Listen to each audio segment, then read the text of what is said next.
Sunscreen के बारे में तो लोग मतलब बहुत कंफ्यूज होते हैं इंक्लूडिंग मी कि कौन सा वाला लेना चाहिए। So you should always consult your dermatologist to seek further advice. Dermatologist को हम कंसल्ट करके ही ले।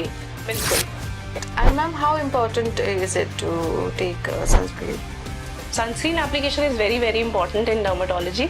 Like if you want to care for your skin, then sun protection is like the foremost thing which you should follow. Right ma'am, हम लोग आजकल YouTube में देखते काफ़ी लोग बोलते हैं you know how to take care of skin and what to apply what not to apply. क्या हमें वो सुनना चाहिए या उसको यू नो यूज़ करना चाहिए? What you think? तो टीनेजर की जो पिंपल्स होते हैं यू नो, मम्मियाँ कहती है अरे मुझे भी हुआ था, तुम ठीक हो जाओ। हमें fundamental you know skin care tips हमें दीजिए जो हम घर में ही कर सकते हैं मैम, यू नो सब टिप्स।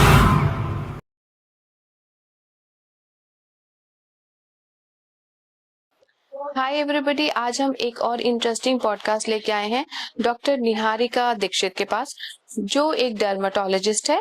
तो चलिए सुनते हैं कुछ स्किन केयर के बारे में इंटरेस्टिंग बातें। Hi everybody, welcome to another show of FCR group. So आज डॉक्टर निहारिका दीक्षित हमारे साथ है। Welcome to our show ma'am. So ma'am, आप प्लीज बताइए अपने बारे में, कहाँ बैठती हैं, क्या है आपका experience and all? Yes, hi, I'm Dr. Niharika Dixit. I'm MBBS MD Dermatology. I'm a dermatologist, trichologist, and dermatosurgeon. And I have my clinic at Sector 17, Atulya Chowk, by the name of Atulya Multi-Speciality Clinic. Right.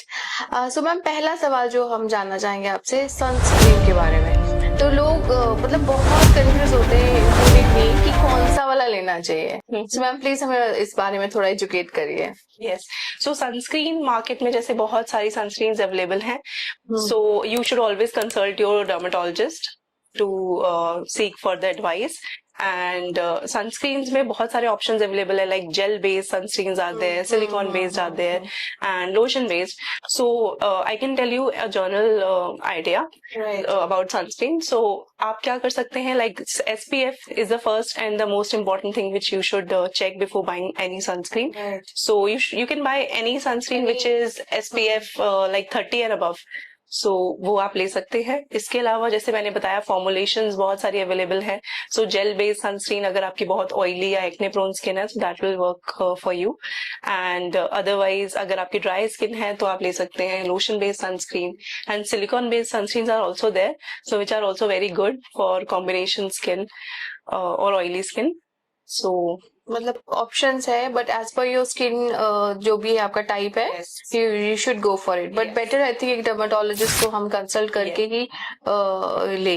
बिल्कुल, dermatologist को consult करना बहुत जरूरी है, because अगर हम wrong products use करते हैं तो इतना इफेक्टिव भी नहीं रहता है और साइड इफेक्ट्स भी हो सकते हैं। So for sunscreen also you should consult. And ma'am how important is it to take sunscreen? Sunscreen application is very very important in dermatology. Like if you want to care for your skin, then sun protection is the like foremost thing which you should follow. So sunscreen application is very important. So you should buy a good quality sunscreen after discussing it with your doctor, and then you should apply it frequently. Like every 2 to 3 hours you should apply if you are like continuously exposed to the sun.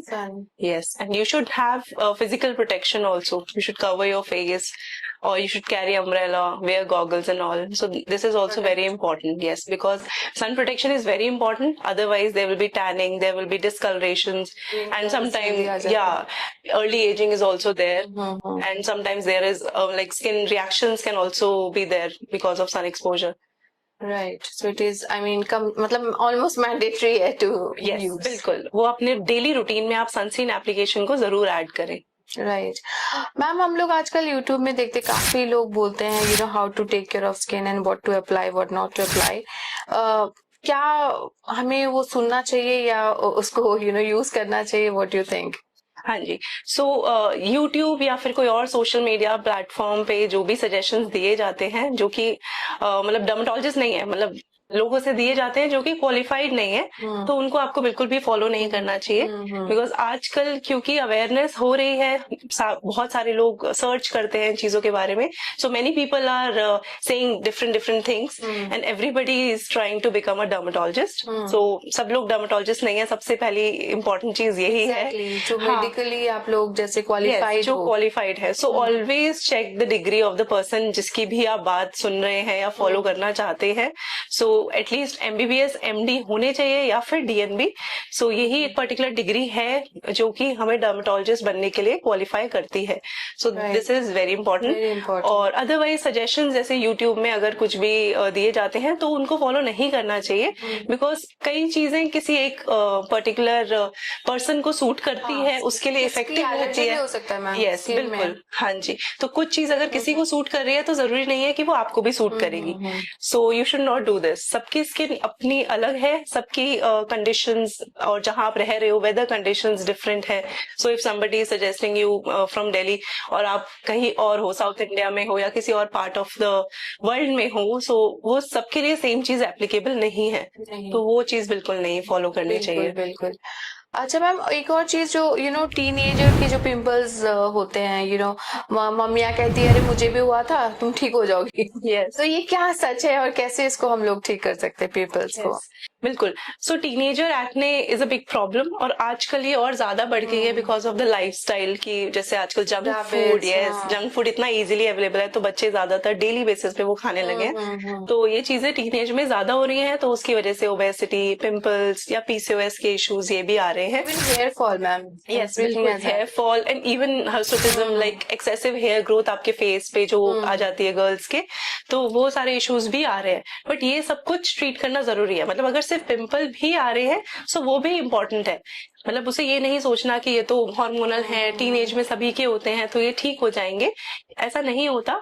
किसी के अगर mild pimples हैं तो वो कई बार अपने आप भी ठीक हो जाते हैं, बट अगर किसी के परसिस्टेंट है, काफी लंबे टाइम तक चल रहे हैं पिंपल्स, या फिर वो काफी बड़े बड़े पिंपल्स आ रहे हैं, या फिर ज्यादा प्रॉब्लमैटिक उनको लग रहा है, पेनफुल पिंपल्स हैं, तो जरूर कंसल्ट करना चाहिए। अदरवाइज वो स्कार्स छोड़ देते हैं, गड्ढे बन जाएंगे आपके चेहरे पे, या फिर पिगमेंटेशन आ जाती है। सो स्कार्स का ट्रीटमेंट और ज्यादा लंबा खिंचता है और ज्यादा एक्सपेंसिव एंड इन्वेजिव भी होता है। बिल्कुल, तो पिंपल्स को हम इजीली मेडिसिन से ट्रीट कर सकते हैं, बट स्कार्स वगैरह के लिए हमें प्रोसीजर्स के लिए ही जाना पड़ता है। यस, सो इसीलिए टाइमली ट्रीटमेंट पिंपल्स का बहुत जरूरी है। अच्छा मैम, ये लेजर हेयर रिमूवल जो है ये कितना सेफ है? Laser hair removal is also pretty much safe, बिल्कुल ही सेफ है आई वुड से। बट उसमें स्किन टाइप चेक करना, और वही आप क्वालिफाइड डर्मेटोलॉजिस्ट से कंसल्ट करके then you are taking the sessions. आजकल ब्यूटी पार्लर्स में भी beauticians, yes, they have become dermatologists and they are doing these procedures, but they have not read the books, so they don't know about the skin type. So क्या parameters use करने चाहिए हमें किस particular skin type में, सो वो सबसे important चीज होती है। अदरवाइज प्रॉब्लम्स हो सकती हैं, बट अगर आप क्वालिफाइड डर्मेटोलॉजिस्ट से लेजर सेशंस ले रहे हैं then it is completely safe and very very effective. So जो हमारे हेयर हैं उनके, अगर जैसे किसी के थिक हेयर हैं तो वो काफी जल्दी ही बहुत फाइन हो जाते हैं, नंबर ऑफ हेयर रिड्यूस हो जाते हैं, सो बहुत कंफर्टेबल लाइफ हो जाती है if you are going for laser hair reduction. Otherwise other like general population अगर हम बात करें तो हेयर अगर है तो कहीं भी जाना है तो आप you need to think, girls को हमेशा सोचना पड़ता है कि हाँ आप क्या वैक्सिंग के लिए जाएं पहले या फिर कुछ। हाँ, तो पेनफुल ऑल्सो, और ये पेनफुल होता है मैम? पेनफुल एज सच नहीं होता, like slight pin prick sensation is there, हाँ जी, which is also very much manageable, ऐसे बहुत ज्यादा नहीं होती है। And also it depends on the type of machine. So here we are using a very good machine with a cool tip, so there is no pain, so it's completely painless and very soothing and effective. Right. Okay ma'am, finally कुछ आप हमें fundamental skin care tips हमें दीजिए जो हम घर में ही कर सकते हैं ma'am. Give us some tips. Yes, so tips के लिए तो आई वुड सजेस्ट कि घर में तो करिए आप, बट घर का कोई भी चीज आपको यूज नहीं करनी है, because many people are using besan, many patients are coming, हाँ बेसन दही, सो दे से कि बहुत सालों से तो हमने कुछ यूज ही नहीं किया सोप और face wash, we are just using besan once in a while और दही एंड ऑल। सो वो सब चीजें अवॉइड करके आपको पर्टिकुलर अपनी स्किन टाइप के हिसाब से ही सबसे पहले तो फेस वॉश या फिर सोप आपको यूज करना चाहिए। बिल्कुल, वो भी स्किन टाइप के हिसाब से ही होना चाहिए, because otherwise if you are using a normal soap जो कि आपको नहीं यूज करना चाहिए, वो आपकी स्किन को बहुत ड्राई बना सकता है। तो ड्राइनेस की वजह से कई बार स्किन फेस की स्किन पे व्हाइट पैचेस या फिर डलनेस ये भी आ सकती है जस्ट बिकॉज ऑफ ड्राइनेस। सो अगर आप मतलब सही सोप या फिर मॉइस्चराइजर आप यूज कर रहे हैं, सो आपको ये सारे इश्यूज नहीं आएंगे and you will have a healthy looking skin just by applying good face wash and moisturiser. So सबसे पहला तो इम्पोर्टेंट स्टेप हमारा है फेस वॉश। तो उसके लिए we can use a soap और face wash, but first consult your dermatologist. Then जो भी आपको सजेस्ट किया जाता है आप वो जरूर यूज करिए डेली बेसिस पे, ट्वाइस यू कैन यूज। उसके बाद moisturisation, moisturisation is also a very important step. Even if you have oily skin then also you should moisturise your skin. Yes, because skin में जैसे environmental factors की वजह से कि हमारी वेदर कंडीशंस कैसी हैं, एयर कितनी ड्राइंग है, एसी में आजकल जैसे लोग बैठ रहे हैं तो उससे भी ड्राइनेस आती है।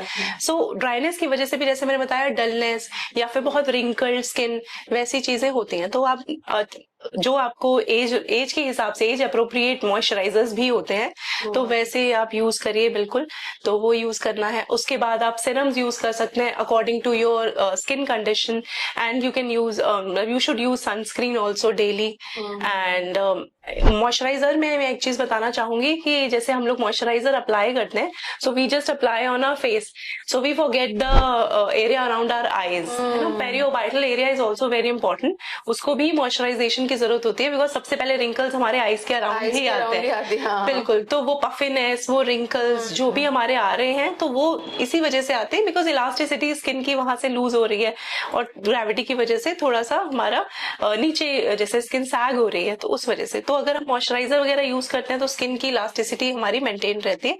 सो पेरियोर्बाइटल जैसे डार्कनेस है, आंखों के नीचे काले घेरे हैं या पफिनेस है, ये सारी चीजें भी मॉइस्चराइजेशन से कंट्रोल हो जाती है। यस, और अगर किसी को कुछ इश्यूज हैं जैसे अंडर आई डार्कनेस या कुछ भी, तो उसके लिए under eye gels are available जो कि आपको बिल्कुल यूज करना चाहिए, ट्वाइस आप यूज करें तो उससे वो काफी हद तक बेटर हो जाता है। एंड अपार्ट फ्रॉम दिस आजकल क्योंकि लाइफस्टाइल ऐसा है, खाने पीने की चीजें इतनी प्योर नहीं है, सो बहुत सारे पेशेंट्स आते हैं जिनको डेफिशिएंसीज कुछ ना कुछ होती है, but they are not aware क्योंकि उनको इतना कुछ सिम्टम्स नहीं आ रहा है, बट एक जनरल डलनेस एंड डार्कनेस या एक लेथार्जिक लुक उनके फेस पे रहता है। यस, सो उसके लिए जैसे आप अपने डर्मेटोलॉजिस्ट से कंसल्ट करिए तो आप सप्लीमेंट्स वगैरह वो सजेस्ट करेंगे। यस, बिल्कुल, तो वो बहुत इंपॉर्टेंट है बिकॉज अगर अंदर से स्किन हेल्दी नहीं हो पाएगी आपकी तो बाहर से अगर आप कुछ भी यूज करेंगे तो उतना इफेक्टिव नहीं रहेगा। सो इसीलिए consulting dermatologist is very important. हाँ, वही सबसे एसेंशियल है। अगर आप कुछ भी आपको स्किन का इशू है या फिर एक जनरल स्किन केयर रूटीन भी अगर आप फॉलो करना चाहते हैं प्रॉपरली, बिल्कुल, तो आप पहले पूछिए बिकॉज मार्केट में बहुत सारी चीजें अवेलेबल हैं बट बहुत सारे स्किन प्रोडक्ट्स एक्सपेंसिव भी होते हैं, तो मतलब इतना ज्यादा अगर आपको सूट नहीं करेगा तो वो आपके लिए सब वेस्ट है। बहुत सारे पेशेंट्स आते हैं, बहुत इफेक्ट नहीं हो रहा, हाँ, कि हम बहुत अच्छी कंपनीज के they are using the products but still there is no result. So इसीलिए it is very important to consult a dermatologist, तो वो जरूर करिए। Right and thank you ma'am for all the information, और फिर हम लोग आएंगे आपसे कुछ और बातें करने के लिए। Thank you.